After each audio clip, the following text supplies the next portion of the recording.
Raina Troy Hotline. Alicia, Michael, what's going on? We know you have takes. We have takes. I'm actually surprised that your rant line, rave line, whatever, isn't completely full. Why can't we just win a game? Can I blame Michael Castillo for this? Can I blame Bob Connolly for this? Could I put on a zebra shirt and just go out there? Scratch, claw, up against the wall. Can't explain it what I'm feeling right now, guys. I can't believe it. Let's open up that race line. Woohoo! Oh, I can't believe USC is 7-5 again. Oh no! Hello, everybody. Welcome back to Rant Line Radio, episode 543, coming to you on Wednesday, June 12th. We're going to talk about the latest in USC football, including some recruiting news, take a look around the web about the latest stuff that is being written about the Trojans, and get to know the Minnesota Golden Gophers this week in our Big 10 minutes. As always, you can follow us on Twitter at Rant Troy, like us on Facebook, facebook.com/Rant Troy, email address ranttroy@fanside.com, and our phone number 818-643-7227. Second West Bruin Show. I'm your host, Michael Castillo, along with my co-host here in the Rant Troy studio in Los Angeles, Alicia Deratola. Hello, everybody. Hello. I am so excited because, Alicia, we've got something up and ready for everybody here. We do. And it is so exciting to the point that we just can't wait to unveil it, folks. At long last, welcome the Jessie Cam. the camera shy Jessie Cam, who won't go lay on her bed that she spent all day laying on. So we have to trick her with some treats. So here's a new game. Just to spoil our dog. Maybe we'll give her a treat every time we get a super chat. There you go. Yeah. Maybe that'll be the thing. It's Jessie chat instead of a super chat. Maybe I don't know. We'll see if she actually gets into. I swear to God, the entire day I've been sitting at this desk working, and she's been laying in that bed looking perfectly framed for the camera. And the moment we set the tripod down with an actual camera there, she's like, "Nah, I'm good. This is the last place I want to lay down." So, yeah. if you're listening to this on Apple Podcast, there is now a image of Jessie's bed that is empty because she has left it. All right, we got a super chat from Tim in LA, so Jessie's got more treats coming to her. Just throw the treats, and here she goes, feeding over on treats. Yeah, I need to get better at aiming it so that I'm not just like throwing it off in front of the bed, so that you guys can actually like see her. see the bad part about putting the camera right where it is, it's just nice Jessie butt. We're going to get butthole view in just like any second, which is going to be great and probably demonetize us here on YouTube. But anyways, folks, welcome back to Rant Troy Radio. We're super excited to have you here this week. As always, let's talk about what's going on in the world of sports, because you talk about when is Jessie going to be on the camera, right? That's one of the things that we want to talk about in this episode. But also, when are you guys going to join DraftKings, because they're supporting this episode? So, SC fans, DraftKings is offering a fantastic sign-up bonus for new users. They're offering a no-sweat bet sign-up for new users.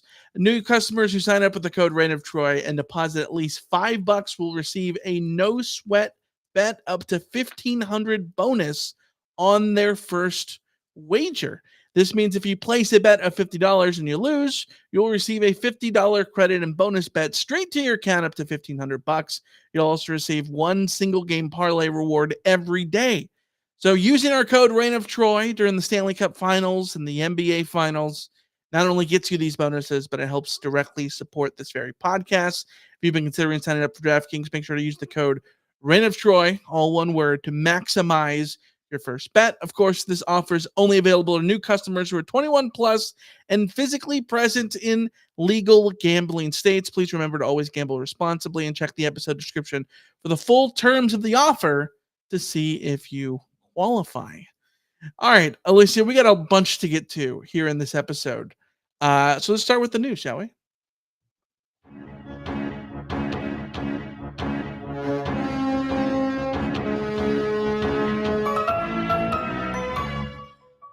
All right, let's start with a big recruiting weekend that the Trojans had over at the Coliseum. 3 fight on emojis, 3 different tweets of fight on emojis were posted, which would suggest 3 commitments, but Alicia, only one of them is public. That's a commitment from 4-star edge Hayden Lowe out of Oaks Christian, 6'4", 250-pounder. He currently ranks 242 in the 24/7 Sports composite, just inside that top 24/7. As the number 19th edge rusher in the country, he picks the Trojans over Miami, Oregon, Texas, and UCLA. Tell me about Hayden Lowe. Yeah, he called himself a hometown boy who's staying home, and I think that's what makes this one really important. Is that USC had given up ground in local recruiting at times, certainly along the defensive line, and it's nice to see USC go out there and pick up a guy from a program that USC should be getting their pick of players from, and haven't necessarily had that happen over the last couple of years. So when you're taking a prototypical edge rusher with great pass rushing moves already, with a build that can put on size, a potentially impact player, and you're getting him over, Oregon and Texas, that's big because USC has lost a whole lot of these kinds of guys to Oregon specifically. Right. So I think it's a really good sign. Hopefully it's just one of a few revealed commitments that come out from this weekend, from these last 2 weekends. But he had a couple quotes that he told 24/7 Sports that I just think speak to not just his mindset, but also perhaps a changing mindset defensively for USC going forward. So he really credited Eric Henderson, the defensive line coach, for getting him in there and giving him perspective on what USC intends to be doing on the defensive line. And this is what he said: "I want to be a Heisman winner in college as a defensive player. And I feel like that's something I can do at USC." For somebody to be saying that after the defenses that USC has fielded in the past couple of years, that really is a big shift, and speaks to the recruiting power that Eric Henderson has been able to achieve. I think one of the other quotes that he told 24/7 Sports that really stood out to me has more to do with USC as a program, which is his impression of USC when he was there at spring. He said, "I saw a lot of grit. The whole atmosphere changed up there. They don't really go into the portal anymore. I went to their practices in the spring and everything surrounding the team changed. They have a whole new defensive staff and brought in the defensive coordinator from UCLA." And, I think we have to beware of falling into the trap of every offseason, every program talks about how we've got a new mindset, and every player is in the best shape of their life, and every player is ready to make a best spring they've ever seen. Best spring they've ever had. All of that.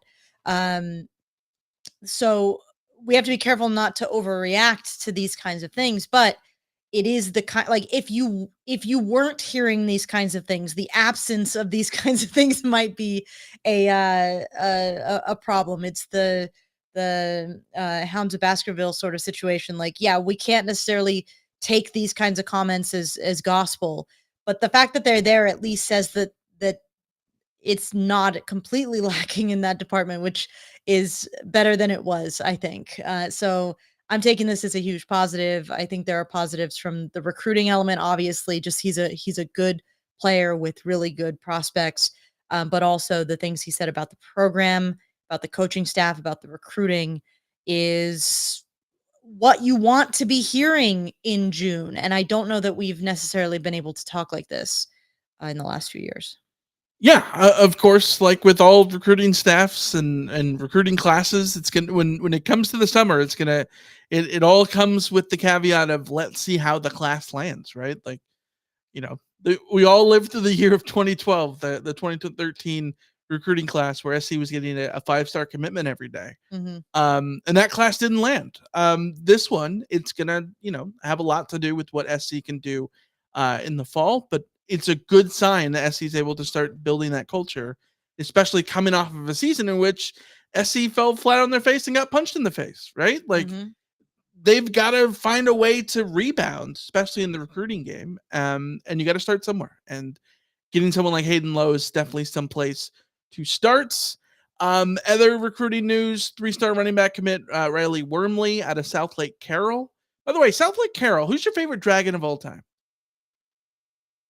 Do I have one? I don't know. Have Do you? one? I Chase Daniel? Sure, let's go Kenny there. Trill? I don't, Quinn Ewers? sure. Let's go. I'm not Lil Jordan Humphrey? I'm not like attached to any of those players, so I just love a dragon named Wormley. That's pretty good. Anyways, Riley Wormley, South Lake Carroll Dragon, has shut down his recruitment after his visit over the weekend. And 4-star linebacker Max Granville has credited Taylor Mays to sort of be a vital role in the recruiting game. This comes by Connor Morissette, who says the highlight of the visit was a presentation from Taylor Mays, who talked about all the NFL players that come through there and the advantages that come with going to USC and trying to make the NFL. Taylor Mays, of course, knows all about that as someone who started SC and then played in the NFL for several years. Yeah, and we've spent a lot of time talking over the past decade about the curse of USC sort of incestuous relationship with itself, always hiring guys who played at USC or have the USC connection, and how that doesn't always work out. But I think that one area where you can lean on that is with recruiting staff, because somebody like Taylor Mays is the prime example of what you can be as a player at USC, what you can be going into the NFL as at USC, and just any USC player that made it to the league is a really good example of somebody who can come back and say, yeah, like if you want to go to the NFL, then USC is going to make sure that you get there. And Taylor Mays in particular has gotten a lot of credit from a lot of people coming out now about how he has been a bit of a force on the recruiting trail, which is absolutely necessary. USC needs every heavy hitter they can get defensively in terms of recruiting. And it's kind of cool that one of those heavy hitters is coming from, a former Trojan legend. USC lost one of those guys on the offensive line. Vianney Telemavau was somebody who people raved about as a recruiter for USC, and he's now he's at Washington, I think. But those are the guys that you want to see USC bring back, bring in as GAs. And they know the fight song. They know the fight song, and a little bit more than that. Yeah, 100%. Let's talk about some not so good news, some sad news. A couple of rest in pieces. They say deaths unfortunately come in threes. We've got 2 here to discuss, which sort of makes me a little worried.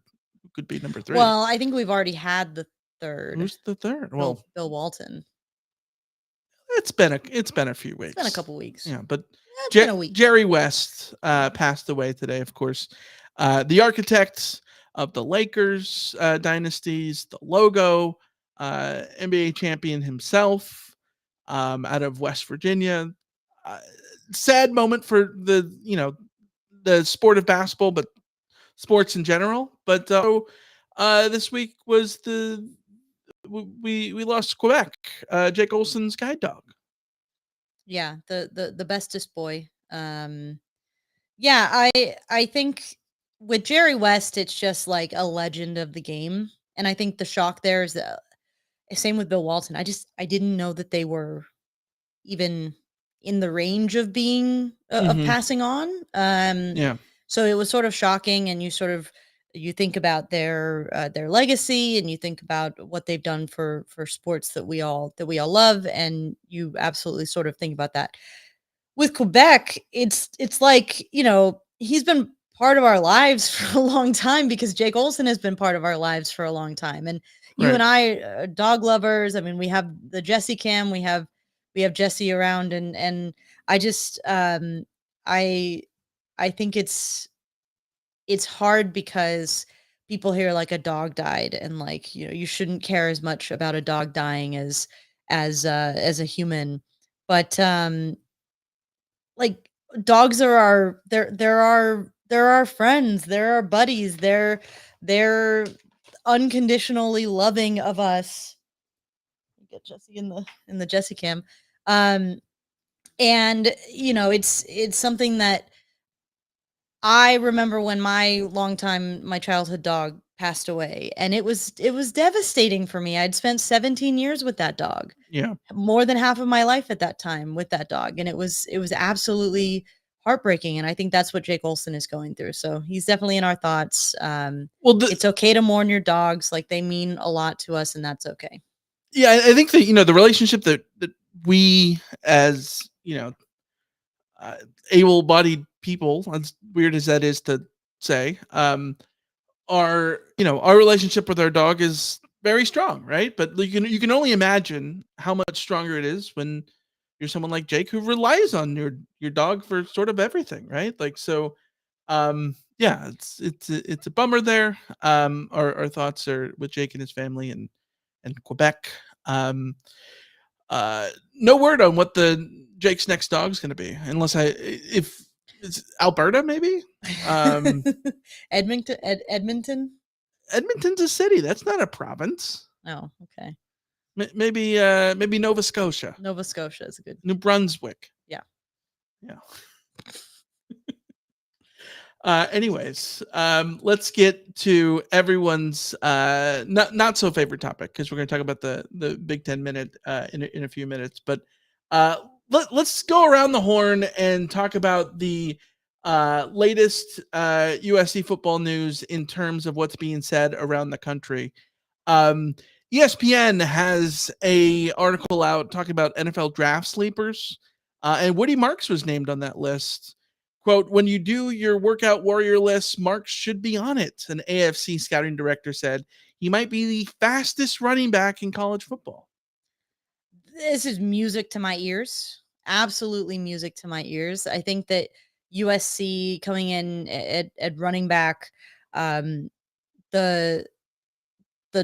USC has been able to find a new running back to feature in the offense every year. He makes me drool. Through the transfer portal. And, Marshawn Lloyd came in and was awesome. Travis Dye came in and was awesome. Austin Jones came in and was reliable. And, USC is in an unknown space here again. Where Keontae Ingram was great. Keontae Ingram was great too. Yeah, good point out. This year it's a little bit more uncertain because you have Quentin Joyner, you have Amarian Peterson, you have guys who've been recruited who you think could be something, but you don't know for sure what they're capable of yet in terms of a full-time role. And you bring in Woody Marks, who kind of like Marshawn Lloyd is more potential than production at this point in his career. Marshawn Lloyd, because of injuries, hadn't really been super productive, and he came and showed that he could do that at USC. And Woody Marks hasn't reached the peak of what he can do in college. And knowing that he's already getting this kind of talk from NFL scouts just makes you even more excited to see him out there and doing his thing and contributing in all sorts of ways in the passing game as a runner between the tackles, all of that. It should be a lot of fun to see him out there. Yeah. Plus his name is Woody Marks. One day he's Woody Marks. It's a hell of a name.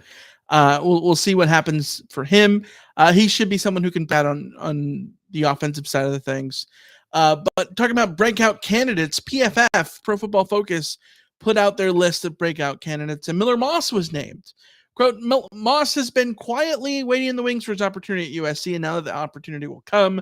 The now redshirt junior was exceptional every time he stepped in the field last fall, finishing with a 90.7 PFF grade on 66 dropbacks. He recorded 80.6% adjusted completion percentage and put up a 91.7 PFF grade against the blitz. Moss led up his bowl game, going 23 of 33 for 372 yards, 6 TDs, and 3 big-time throws, and just 1 turnover-worthy play. Alicia, where does Miller Moss stand for you on the list of breakout candidates for the Trojans this year? I think he's got to be number one, to be honest, and I think that just has to do with the trends. We've talked about this a lot about Lincoln Riley quarterbacks just do really well, and I think that Miller Moss, even without the Holiday Bowl explosion, if he was the one who won that starting job and got that nod of approval from Lincoln Riley, you would just look at him and say, okay, he's Lincoln Riley's quarterback. He's gonna be quite good. The question for Miller Moss is he like top half of the Big Ten good, or is he, top 15 nationally good? And I think that's one of the big questions that USC has going into this season is Miller Moss just going to be fine, or can he really elevate this offense to the degree that we've seen other quarterbacks under Lincoln Riley be able to elevate the offense? But when it comes down to like the surest thing in terms of having a breakout, because USC doesn't have an established quarterback, I just would say whoever was going to be quarterback for USC will be, if Jaden Mayava ends up winning the job at some point he's or the taking over, star. he's going to be the breakout guy, just because of what we know about Lincoln Riley's offense. Yeah, I don't like naming a quarterback a breakout star on a team because it is too obvious. There's only one quarterback that can start at any given time, right? So it obviously would be whoever the quarterback is, most likely to be that star. If it's someone who, if Moss wins the job and Mayava comes out and takes the job away from him, 3 weeks into the season, like Sam Darnold did in 2016, then maybe he's the breakout star, right? I think maybe that's the pathway to be a breakout star for either one of these quarterbacks. Maybe even doesn't win the quarterback job, right? But I think for me, when I'm looking at breakout stars on this roster on offense, I think it's one of the skill position guys at receiver. There's so many guys that SC lost.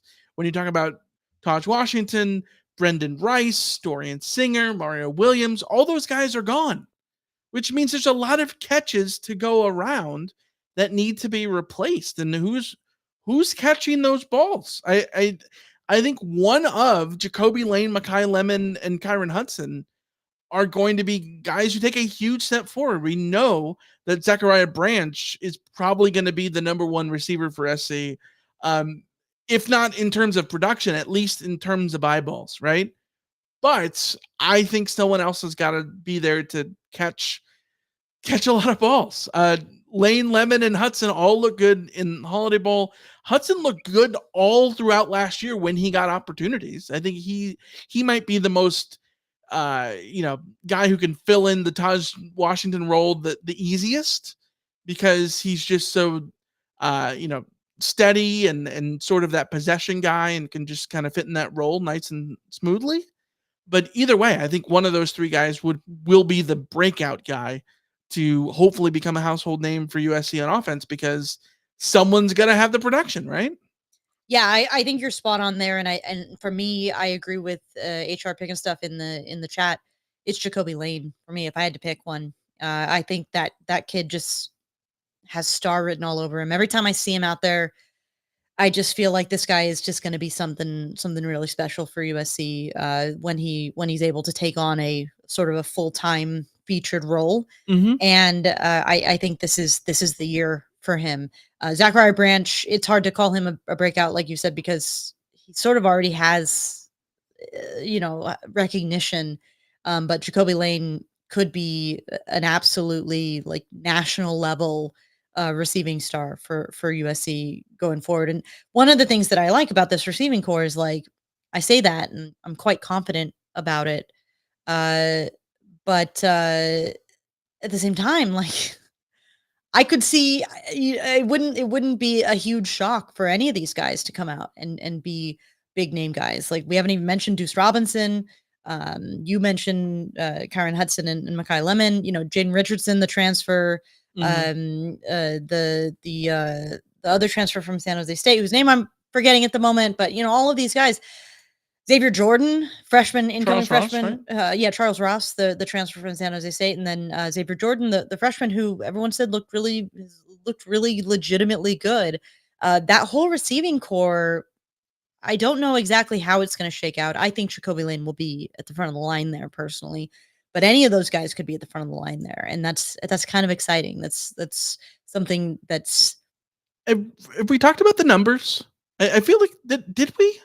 The jersey numbers, or because Jacoby Lane's got the number 8 now, and I like that. I love that number for him. It's a 6'4" guy. He kind of feels like he could be the Dwayne Jarrett proxy, kind of built like Dwayne Jarrett. Well, and it's funny because like Deuce Robinson has the number 2, and that he doesn't feel like he's like a number 2, but also his name is Deuce. His name is Deuce. Of course, he's the number 2. He's got to be number 2. But like that's sort of but that's also a good like receiver number in USC lore. Zachary Brandt with the number 1. Jacoby Lane. Woody Marks wearing number 4. Yeah, that's number 4. Kyron Hudson in the 10 has always been good. Who's your favorite USC running back to wear number 4? Joe McKnight. Joe McKnight or Sultan McCullough? Joe McKnight, but that's just more my time. I think the both of them equal for me. So good number vibes from that receiver core, definitely, and that's kind of why I'm not stressing USC's receiver room. Yeah, in a way that I have stressed USC's receiver rooms in the past.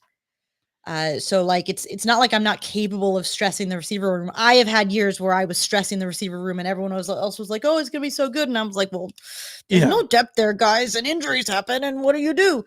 And like that's always on my mind. But for some reason, I have a lot of zen thinking about this room. I think it's gonna shake out just fine. I think these guys are capable. It's the opposite of last year, where last year it was blind optimism and confidence in the receivers, and they didn't perform as well as you would have liked. And then this year it's you're just going in with the sort of the optimistic view of it.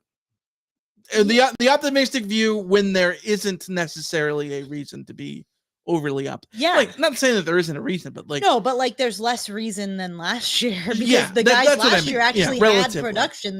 There's very little production here actually. Right. And for some reason I just I don't think that's a barrier to success here. Greg in the chat says so Deuce and Jacoby could be the next Steve Smith and Dwayne Jarrett. They could be in terms of of production. Deuce Robinson, the anti-Steve Smith in every shape and way. Not in a bad way, just like in terms of like physical profile. Yes. If you haven't already, we put out a video over the weekend ranking the best USC wide receivers. One of the most fun things I think we've put together. It's going to be a thing that we do going forward is making, regular mainline YouTube videos. So go check out, make sure you're subscribed to the channel. If you're not subscribed right now, we'll pause a second, hit the little button right down there. There we go. And while you're there, hit the like. Yeah, hit the like on the video too, but subscribe so you can get all those videos. But in that video, we talked about the number 2 legacy, right? Like the number 2 legacy for me is it's a kind of receiver. It is the precision route runner, possession guy, right? Like it was Kerry Colbert. Sorry, not Kerry Colbert. It was Kareem Kelly. Sorry, wrong K. Other Ks, yeah. It was Kareem Kelly. Then it was Steve Smith. Then it was Robert Woods. And those 3 number 2s, I think each one got better as they went along. Mm-hmm. And each one sort of got more accolades as they went along too. And the last 2 put themselves on the All-American wall. They all put themselves in USC record books for something. And they all played a similar style of football, which is sort of different than, say, the number 1, which is the big guy, right? Which is, Mike Williams. And then it was Patrick Turner, even though maybe Dwayne Jarrett was more of that number 1 kind of guy. But either way, Deuce Robinson, not the number 2, but he can be as productive as those other number 2s. We'll have to see that going forward. Let's talk about defense. Who's your breakout star on defense this year? Because I've got one, and I'm curious of yours. So I am taking breakout star as being known more on a national level, like somebody who could be mentioned. So you're saying Jalen Smith? I'm saying Jalen Smith. Okay, all right. I was gonna say because like he was That's SC's okay. breakout star last year. I'm gonna say yeah. So like I was trying to preface it specifically because like, am I cheating a little bit? Yes, because USC not as much as a quarterback, I think. Though. USC fans should already know Jalen Smith. Like Yeah. he was, I think, far and away USC's best defensive player last year. Yeah. On a terrible defense, he was actually quite. It was good. him or Bear. Yeah. Yeah. He was even more consistently good than Bear, which says a lot. But for me, it's about when. It's hard too with this defense because so many transfers are coming in. Like I think the first game of the season when USC plays LSU and the broadcast is sort of giving the introduction on what's going on with USC's defense, they're gonna mention Kamari Ramsey. They're gonna mention Easton Mascarenas Arnold. They're gonna mention, Akili Arnold and DeCarlos Nicholson and John Humphrey and like the transfers in. I think they're not gonna mention someone like Jalen Smith. I think by halfway through the season, when you get to talking about USC's defense, you're going to be talking about Jalen Smith first as key playmaker, sets the tone on the defense. And, I might, if I'm wrong about that, I feel confident that I will be wrong about that because Kamari Ramsey is so good that you have to talk about him first, or that Bear Alexander is so good that you have to talk about him first. And that wouldn't be a bad thing. But I think that Jalen Smith is going to be the thing, that the guy who makes this defense, tick over in a positive way that he hasn't been able to do playing on a bad defense recently. So he's my sort of, I'm cheating breakout star. But when I say breakout star, I mean recognized on a national level. Yeah, I get that. Last year, 75 tackles, 5.5 for loss. Started 12 games at safety. And I think that, he had a very strong season last year. And then this year, I think he can only get better, hopefully in a system that sort of works out for him to be better rather than just being the cleanup guy on the back end of the defense.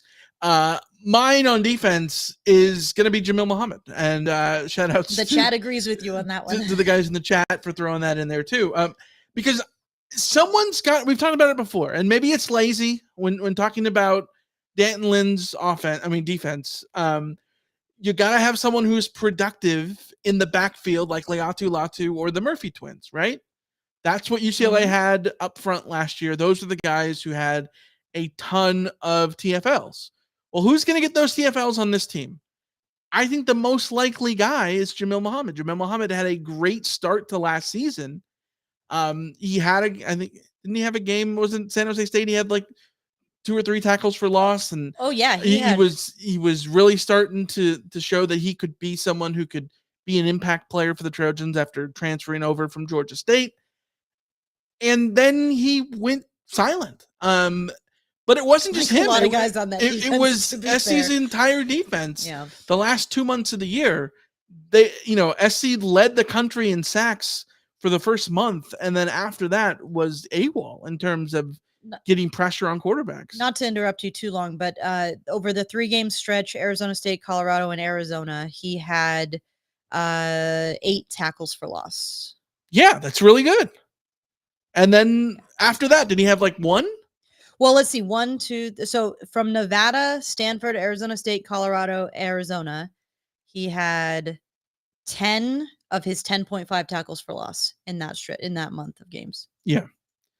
Yeah, it's not good. Not coincident. I mean, well, I don't know, because the level of competition did rise in the second half of the season, but also those were all wins, and then the rest of the way was a lot of losses. Sure, yeah. So coincidence, correlation, not causation, all that kind of stuff, but also, yeah.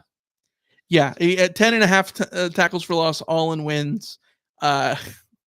Only 0.5, which came in the Holiday Bowl. The Holiday Bowl, yeah. Which came in the last half of the season. Yeah, which was USC's one of the better defensive performance for USC of the season. So, yeah, other calls in the chat include Braylon Shelby and Gentry. I think Eric Gentry's already a breakout star. I think he's that sort of a household name in Pac-12 circles? I think Eric will he Gentry be is- in Big Ten circles? Is the question mark? Yeah, But he's more well known than like Jalen Smith. yes, yeah. I am so fascinated by the linebacker question this year. Because Easton Mascarenas Arnold, you just plug in. I think he's your guy. Yeah. And then who plays around him? Who plays alongside him? I think you could make an argument for Eric Gentry, make an argument for Mason Cobb. I think there are a lot of people who would love to see Rajon Davis be a breakout star. Yeah. I'm not necessarily personally willing to go there yet, but I think that you have sort of 3 or 4 guys for 2 spots. And, I think you can have a rotation of three veteran linebackers that go in and play the majority of the snaps. And that would be pretty normal. But I'm not sure what the division of snaps there will be. So yeah, it could be a situation where Mason Cobb or Eric Gentry are breakout stars because all of a sudden, like, they're able to actually live up to their potential, and that makes them a breakout star. Yeah, one guy I will still throw out there, Sam Green. I really like Sam Green. He had a big spring last year. I think it'll be interesting to see if he can sort of do anything. PV and Shelby also, as were mentioned, guys on the defensive line. What is Nate Clifton, the Vandy transfer? What can he bring to the Trojans that way as well? Elijah Hughes played a ton of time last year as a true freshman on the defensive line.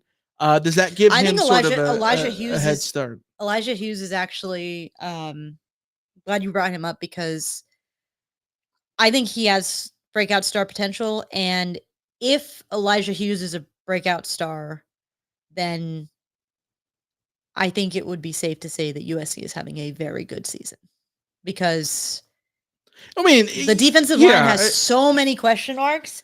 If you're looking at Elijah Hughes and Bear Alexander sort of holding down the fort there, I think you feel pretty good. Yes, it's still going to depend on the context of that. Well, though. yes. Like, is he the lone bright star on a defense? I mean, that's the difference between being the guy who is the breakout star and on a defense that is all coming together. So I don't know. We're gonna have to see what the defense can be. On the offensive line, going back to the offense, PFF's Max Chadwick said Jonah Monheim might just be the most underrated offensive lineman in the country. Do you agree? I think he's worthy of a lot of praise, and Raman Murdy said we need a breakout star on the offensive line, and I don't know that Jonah Monheim counts because he is considered one of the top returning offensive linemen. Funny because PFF has him as one of their top returning offensive tackles, but he's playing center, so whatever. But he is somebody who USC really needs to live up to that moniker of an underrated offensive lineman who sort of, I think, in an ideal world, Jonah Monheim has the same trajectory as an Andrew Voorhees, where he's been good the whole time. Everyone at USC has sort of known this kid can play, and then they get to their sort of redshirt senior, their final season, and they proved they're All-American level. That's what I think you want to be looking for from Jonah Monheim. It's going to be difficult because he's playing an entirely new position. The center experiment is going to be fascinating, but I've sort of come around to the idea that if given USC situation at center, if there was no one that USC could bring in as like a transfer, I feel more comfortable with Jonah Monheim being there than like alternatives. So I've sort of made peace with this center thing. But Greg in the chat says Elijah Page on the offensive line, a great breakout candidate for USC. USC needs him actually to be very good. I think the problem on the offensive line is like USC needs all of those guys to be very good. You can't have any misses on that front or you're in trouble.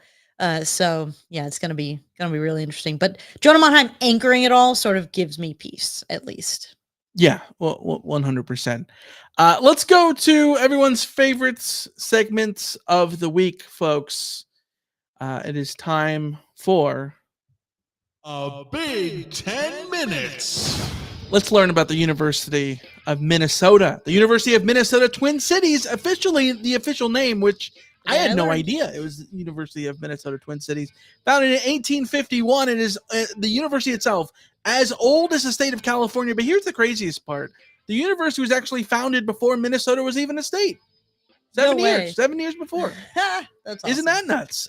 In Minneapolis, they are the Golden Gophers. How did they become the Golden Gophers? Because of a political cartoon.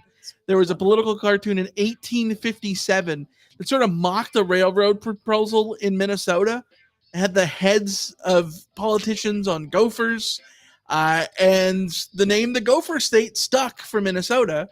And so naturally, Gophers became the name of the athletic program. This is by far the best way to get your name is a newspaper had to be involved, and a political cartoon being the thing that did it is like even better than some sports writer deciding that you are right. Just picking a name out of a hat or the something. Spartans. Yeah. Golden Gophers became the moniker from the 1930s when play-by-play announcer Housley Hall, which is a great name, beautiful, sort of used it to refer to the team's uniforms, which were all gold. They wore everything gold, so they were the Golden Gophers. A+ mascot origin story, Minnesota. So far, Minnesota's winning. A+. No notes. Perfect. All right. One weird Minnesota fact. Minnesota is one of two major universities built on the banks of the Mississippi. Can you name the other? It's obvious when you think about it. Ole Miss. No, it's LSU. Oh, yeah. Okay. Yeah. But just like Iowa's campus, their campus is bisected by that very river. Look at that. There is an East Bank and a West Bank, and that's what they call the two different sides of the campus over in Minnesota. Let's get to the fight song, Minnesota Rouser. Good name. Here it goes. Minnesota, hats off to thee. To thy colors true, we shall ever be. Firm and strong, united we are. Rah, rah, rah, for Sky Uma. Rah, rah, rah, rah. Rah, for the U of M. Minnesota. Minnesota. Yay, Gophers. What is it with Big Ten teams and raw? Like, all of them love a raw. It's not just Big Ten. Like, everybody, like, all college football TCU's has a bunch rah, of, like, rahs. zippity-doo weird stuff in there. Rah, rah, rah for Ski-U-Ma is, yeah, and let's talk about fun. Let's talk about Ski-U-Ma, though, because it's Minnesota's rallying cry, their version of Fight On or Roll Tide. It was used by Minnesota since 1884, sort of based on a faculty member who was previously at Princeton, who used to go to football practices and yell, "Sis boom ah, Princeton," which is, the 1800s were weird, an interesting time. Weird. So anyways, rugby captain at the time, John W. Adams, wanted to make a cheer that had a sort of Minnesota flavor to it. Doesn't have in it, but Ski-U-Ma was born because apparently John W. Adams, when he was a kid, went to a lake where there were native boys from the Dakota tribe that were the Dakota people that were sort of yelling while they were race Ski-U, and he thought that was cool. He didn't know what it meant, but thought it was cool. And so Ski-U-Ma became the thing, sort of mixing back with what that faculty member, Thomas Peebles, was saying. Great names, by the way, John W. Adams and Thomas Peebles. Mm-hmm. But since then, local sort of Dakota and Lakota like linguists and historians have looked into this. They said that Ski-U means nothing. Nothing of significance. Like raw. It could have been sort of misheard. It could have been just somebody yelling like, yeah, like their version of like Yahoo or something. Also could have been misheard for the words for like try hard or come on, which, kind of fits with what they want Ski-U-Ma to be. Let's talk about 10. It wouldn't be a Big 10 minute without some sort of weird like Native American thing. connection. Yes. Yeah. I wouldn't have picked the Big Ten to be very Native American focused. I mean, here we are. I guess it makes sense. It makes sense. Let's talk about the notable alums who have been Golden Gophers themselves. How about famous musicians Bob Dylan and Tay Zonday? You know Tay Zonday is 42. I don't know who Chocolate Rain. Oh, okay. Chocolate Rain. He's 42. How about actor Henry Fonda was a Gopher? Robert Gore, the creator of Gore-Tex. You know about Gore-Tex? Yes. Yeah, Robert Gore. He got his master's at Minnesota. Here's one that was straight from the Wikipedia page. Quote, Walter Palmer, dental surgeon, known for killing a protected lion in Zimbabwe's Hwang National Park. That I remember that controversy. I think it was in high school when that happened. A weird thing to have on your notable alums, but okay. We've established that notable alum pages also are odd things. How about former USC president James Zumberg, who preceded Stephen Sample? There you go. He was the president in the 80s. The USC connection. Wrestler and UFC guy Brock Lesnar. Minnesota, the state of hockey, of course. Bunch of hockey people. 9 members of the Miracle on Ice team, including Herb Brooks, the head coach. The least surprising thing you've said so far. Yes. Trade deadline news generator, Thomas Vanek, if you know, you know. Famous hot dog eater, of course, Phil Kessel. Baseball Hall of Famers, Paul Molitor and Dave Winfield were Gophers. Basketball Hall of Famer, Kevin McHale. Football Hall of Famer, Bronco Nagurski. And then there's vice presidents, Herbert Humphrey, of the Metrodome fame. I saw this. I'm like, Herbert Humphrey. Oh, the Metrodome guy. It's the Metrodome guy. He was also the VP under LBJ. And Walter Mondale, who's the VP under Jimmy Carter. Alicia, what is your perception of Minnesota fans? Again, you got one? Again, I got one. I don't got it. All I know is that they were like happy when it sounded like PJ Fleck was in consideration for the UCLA job, and I kind of liked their reaction to that. Well, remember it was a Minnesota message board guy that broke SC going to the Big Ten. Oh, was it a Minnesota guy? Yeah, I believe it was Minnesota. Well. When I think of Minnesota, though, I think of off-brand USC uniforms. Yeah. Which, folks, we have to talk about their new uniforms. It is very upsetting. Nike has done the thing. You know, we talk about the Robinson stripes. Nike has given them the Robinson stripes jerseys. If you're watching on YouTube, I'm throwing it up now. The picture. Look at these things. They're so perfect. Look how beautiful they are. This is proof of concept. We've been talking forever about Nike should give USC back should do throwback uniforms. You don't have to change the uniform completely because there's nothing wrong with USC's current jerseys. They're classic. So good. But do a throwback with the Robinson stripes in the modern shoulder thing that we've seen from Ohio State and a lot of other places. And this is the Robinson stripes. This is it. Just put it cardinal in gold. Yeah. And you got it. You know who's the head coach in Minnesota when they wore those in the 80s? Lou Holtz. USC Minnesota Memories. The Trojans lead the series 6-1-1. Of course, it's one of the few Big Ten schools USC has not faced in the Rose Bowl. Robert Wood sort of owns the series for me. He had a kickoff return for a touchdown as a true freshman in 2010 in Minnesota. And then he had a school record 17 catches in the season opener in 2011, game that was sealed by an interception with Torrin Harris in the final minute. The next USC-Minnesota game this October in Minnesota, October 5th. Of course, you mentioned PJ Fleck. They are led by PJ Fleck going into his 7th year. Rode the boat, sort of his mantra for enduring, coined after the death of his newborn son. And so it's been a saying that followed him from Western Michigan on to Minnesota. The Gophers last year 6-7. They did go to a bowl game after going 5-7 during the regular season. PJ Fleck on the hot seat. Won 11 games a few years ago in 2019. Got to the Big Ten championship game, but they sort of have fallen off since. But 15 returning starters makes this year a make or break year for the Gophers. after a pair of 9-win seasons in 21 and 22. 24, I think, is sort of the big make or break for PJ Fleck, and that's 10 minutes on the University of Minnesota Twin Cities. Didn't quite hit that one. Had to wait a little bit of a beat there. Yeah, close enough. But let's get to the mailbag, shall we? You've got mail. Let's go to messages we got about last week's show. We got a Discord message from Kyle that says, I agree with Michael considering the Trojan horse debacle. Trojans aren't beating any Hellenistic societies. Knights with more recent technology and fighting skills would beat Spartans, who would beat Trojans.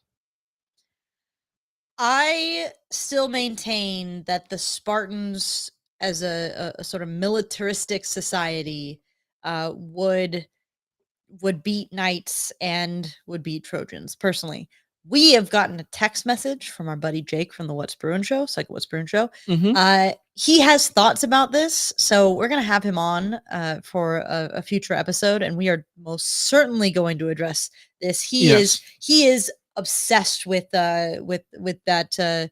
The classics. The thing that went viral like 6 months ago about like ask your boyfriend about the Roman Empire. Roman Empire. Yeah. Jake is the guy who's like, oh, I think about it every breakfast or whatever it is. No, Jake listens to like podcasts and stuff. Who are the people who listen to podcasts? Does stuff like that. Yeah. People actually listen to podcasts. I would be way more informed about things in general if because I listen to a lot of podcasts. If the podcasts I listened to were educational, instead I just sort of like binge true crime and movie podcasts. Like a true white woman, yeah. Yeah. YouTube comment we got from Hambo. Hey guys, we played Michigan State in the 1990 John Hancock Bowl, the Sun Bowl. It was a 17-16 loss, Todd Marinovic's last game. I was a freshman in the TMB, and it was an epic battle of the bands. You're right. I'm an idiot. I missed it last week when we were talking about Michigan State. SC has lost 3 straight to Michigan State. So that'll be something that SC will be trying to fix when they get into the Big Ten. I think next year SC plays Michigan State. Let's get to a Discord message we got from Tim in LA. I'm sure reasonable people can disagree, but who am I kidding? This is college football. But what are the chances on Mike Leach's ineligibility to join the Hall of Fame as a coach since his winning percentage is 0.596, one below the criteria of 60%. Should there be some wiggle room because he died before the team's bowl win, or are the rules the rules? First, I want to shout out Greg for asking the question about the Spartans Trojans mascot war, just before we forget that one. The Mike Leach Hall of Fame ineligibility thing is very, very, very, very unnecessarily stupid. Yeah. The criteria of 60% is a completely arbitrary, pulled out of nowhere number. It is completely meaningless. Well, so is the 10 years thing. This is what I was going to get to. The 10 years thing. That's going to keep Pete Carroll from being in the College Football Hall of Fame. Yeah. It's arbitrary. It is meaningless. It has nothing to do with the spirit. What they're trying to do there is to prevent a coach who's been there forever but's bad, like who has a 40% winning percentage or whatever, from just getting in. But at a certain point, shouldn't you trust your voters enough to gatekeep who should and shouldn't be in the Hall of Fame well enough that you don't have to have this stupid 60% criteria or 10 years, so that you don't have to deal with this thing where somebody is 0.596, or like Pete Carroll is 9 years instead of 10. And you're leaving people who, if you did a straw poll of anybody, should Mike Leach be in the Hall of Fame? Should Pete Carroll be in the Hall of Fame? Everyone, I think, would say, yes. Significant to the sport? Yes. So just put him in. Just put him in. This is stupid. It is stupid.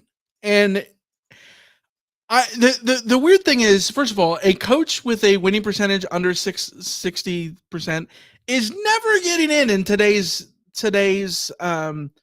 generation of what we consider a good coach, right? Yeah. Like you look at it and look at the guys who, like, I think of Rich Brooks, I want to say Rich Brooks might be in the College Football Hall of Fame. I don't know for sure, but like his name is literally on Autzen Stadium. It's Rich Brooks Field at Autzen Stadium or whatever it is, right?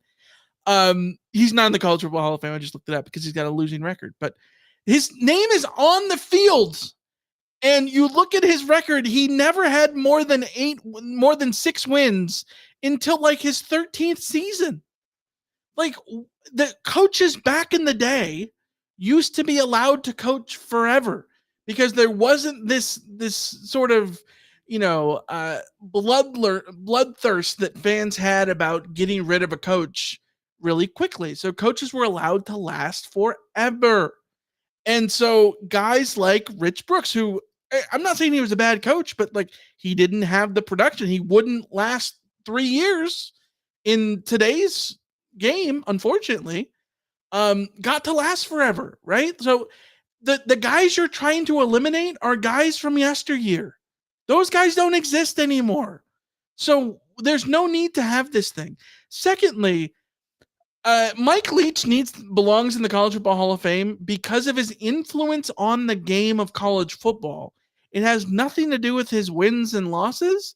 He needs to be in there because of what he did to innovate the game of college football and the offenses and all those things. Like, he played a vital role. When you tell the story of college football, especially this century, you have to mention Mike Leach. He should be there. This is one of those stupid things that doesn't need to be there. The other thing is that for players, it's All-American. You have to be status, All-American, right? which also I get because it's difficult because there's just so many possible guys, but at the same time, it's all. Here's a solution. There is, you have to be like, you could have these criteria as like a general criteria, but also have have an opening by which people who don't fit that rigid criteria. Yeah. So like you can say All-American, and let's say the threshold by which you get into the Hall of Fame is higher if you weren't an All-American or if you didn't have a 60% in terms of like voting. Mm-hmm. You could do that because then you could have the obvious people who don't fit your criteria get in because the only reason they get in is because it's like everyone, it's a unanimous decision kind of thing. So, and there's different types of All-Americans too. We've seen it at SC, right? There's guys on the wall who are on there because I say this as someone who produces content on the internet, but because some random publication online said they're an All-American. Yeah. And then there's guys who were, unanimous consensus guys who, like a Reggie Bush, who was on there, every possible way, right? And like, the other thing about being an All-American is like you could be the third best player, like you could be the third best center for 4 years of your career. But if there were 2 other centers in any given year that were on a bigger team or had more, were more in front of the camera than you, or sort of bigger personality, or played for a bigger team, like you could get boxed out of an All-American team, but still have the career of a Hall of Famer. Right. Well, we talked about Drew Brees is one of those guys who's ineligible for the College Football Hall of Fame, even though you look at everything that he did, the million records. When we talk about Purdue in the Big 10 Minute, probably going to have to mention all the million records that Drew Brees has, right? Yeah. He's ineligible because he played at the same time as a bunch of other dudes. Yeah. And it's silly. It's silly. It's really dumb. Really, really dumb. Mm-hmm. Let's get to a question we got today on YouTube from Greg. Which one do you think has the best chance to be a Heisman finalist from SC's roster this year? It's got to be the quarterback, right? I think Miller Moss. If it's not Miller Moss, Zachariah Branch. Yes, just because specialty, you could have the receiving special team sort of all around kind of factor. You could put together like a Marquise Lee type season. I mean, I suppose Woody Marks, if he, given the position, it is Heismanable. Right. I don't know that he'll Love get that term. Heismanable.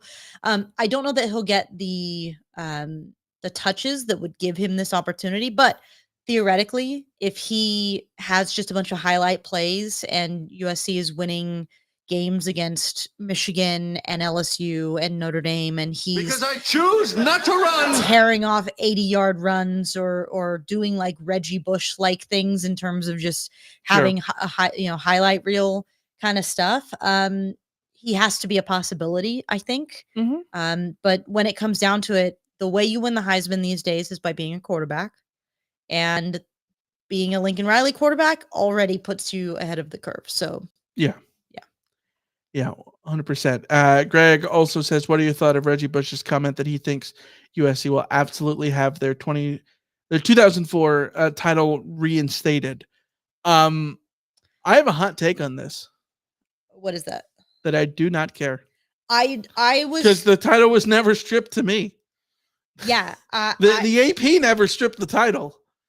I was gonna say that title still exists. It's the trophy. The trophy is not there, but that the AP title was never stripped. Everyone knows who won the national title that year.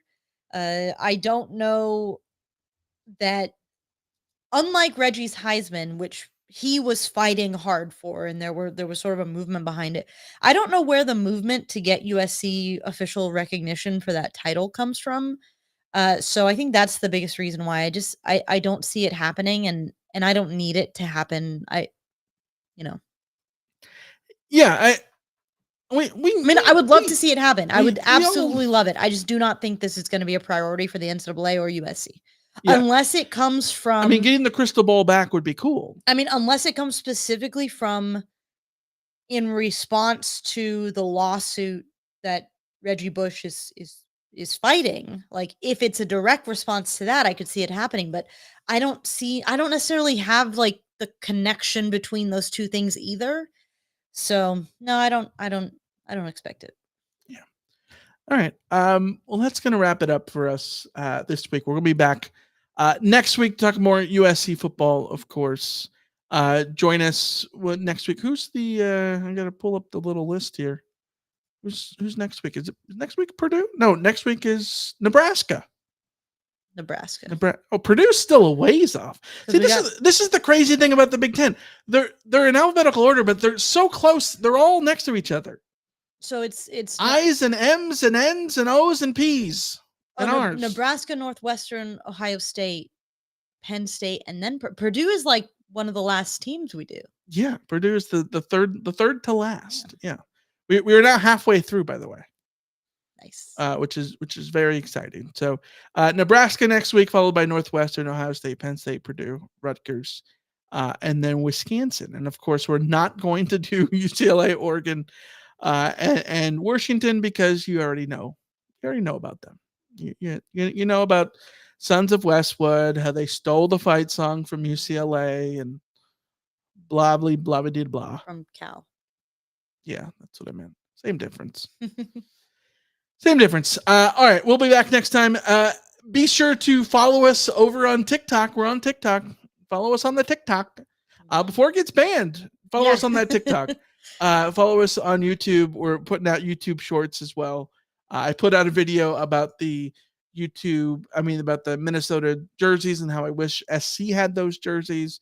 You put out a video last week about, what do you put out a TikTok about? The Notre Dame Dame rivalry. Yeah. And then over on YouTube proper, we put out a video ranking USC's wide receivers. Coming up will be the running backs and the quarterbacks and so on and so forth. So check us out for those. Be sure you're subscribed, like the video, all that stuff. Give us your reviews over on Apple Podcasts. Tell a friend about the pod. I don't know, whatever it is. Until next time, we will see ya. See ya. See ya. See ya.